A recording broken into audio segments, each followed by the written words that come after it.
This damned creation took John away.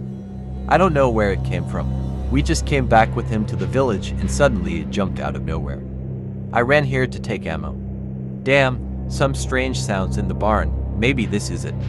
The 5th of November, 1955. Henry Smith.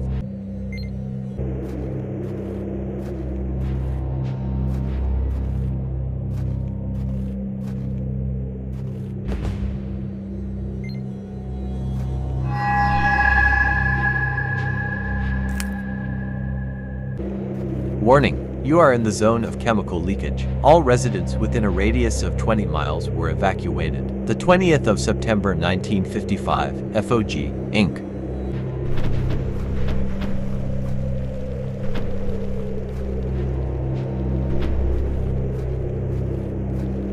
He called me out to play with him. I'm scared a lot. He said that if I didn't go with him, he gonna kill mom and dad. I will take Teddy with me. He will protect me. The 2nd of November 1955. Timmy Brown. Welcome to Austerwood.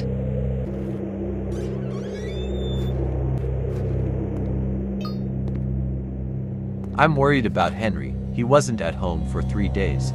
He had never disappeared before. The last time I saw him before he go to a hunt with John, it was exactly 3 days ago. The 8th of November 1955. Mart Smith.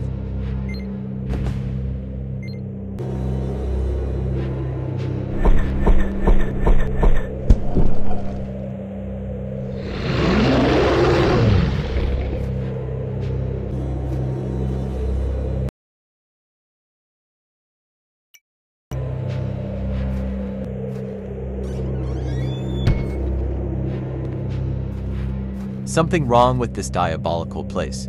Already as a week ago Henry and John were gone, and before that Timmy Brown fell through the ground. Screams are heard at night from the side of the laboratory, which is located 5 miles from our village and belongs to the corporation FOG. I am sure that all this stuff is connected with their inhumane experiments and they are involved in the kidnapping of people. Tomorrow I'll go to the government to put the end to their lawlessness. November 13th, 1955. Bill Jackson.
Chapter 1.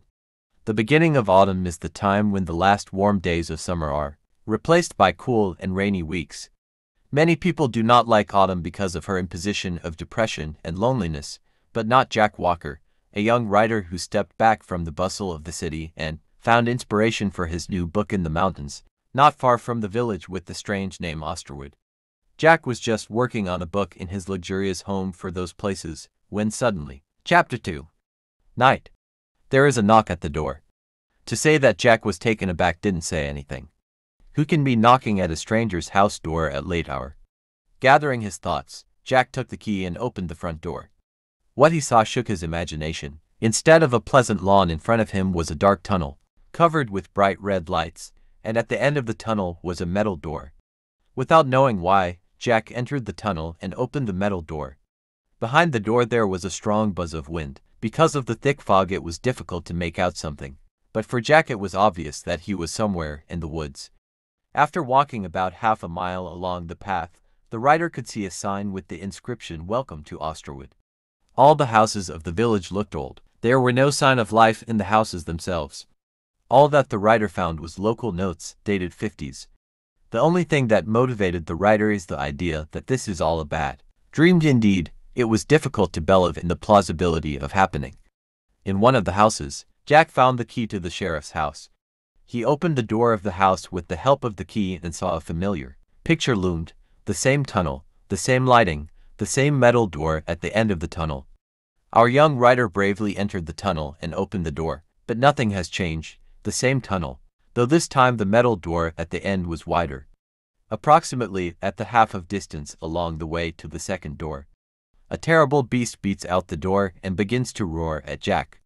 By the way, the monster looked not the most pleasant way: 7 feet in height, a huge jaw and teeth, bright yellow cat's eyes, a skin of green color. In one word, a monster resembled an anthropoid mutant. Frightened rider, barely able to turn around and run, had reached the door behind him. He opened it and took a step forward.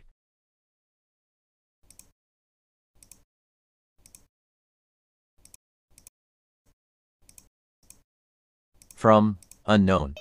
Subject: read this. Listen carefully, Jack. You don't know who I am, however, it does not matter. But you must understand. I don't know what exactly provoked the time gap, but you must escape from this place. What's happening in this damned lab doesn't lend itself to any explanation. Get out from here, immediately.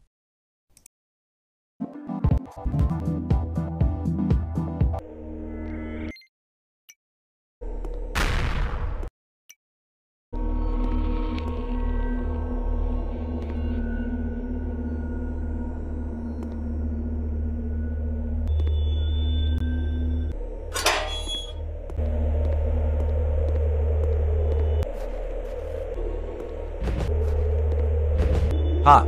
I managed to unravel the code from their access panel. The first lamp caught fire. It remains only to understand how to turn on the second. I think it depends on the generator. After that, it remains only to get a security card, and that's it. Sooner or later I'll find out what this company is doing. I'm sure that they are not limited to harmless experiments. P.S. The main thing is not to get catch to the guards. I heard they are going to strengthen security system. The 15th of August 1987. Unknown.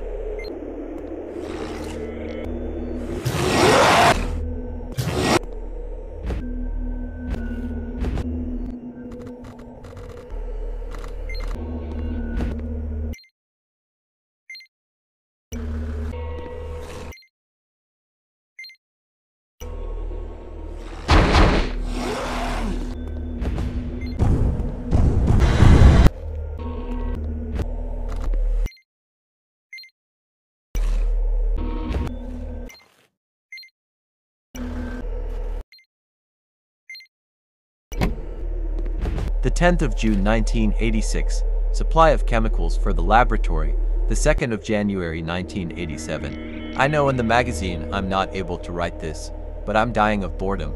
There is literally no one at the holidays. Why do they need a security guard, as if something could happen? The 16th of March 1987. Martha was late today for 10 minutes. The only reason I'm not will inform administration because it was her first time. The 18th of October 1987. I caught today some idiot at the generator. He is talking about conspiracy theories. I told it to my superiors. They took him somewhere to the lab. And how did he just make his way to the territory? The 12th of November 1988. A group of special forces arrived. Scary to predict what happened there. The 13th of November 1988. A green beast has come out of the laboratory and walking right here just a couple meters away of me. Damn, I need to get out of here. Joe Clark.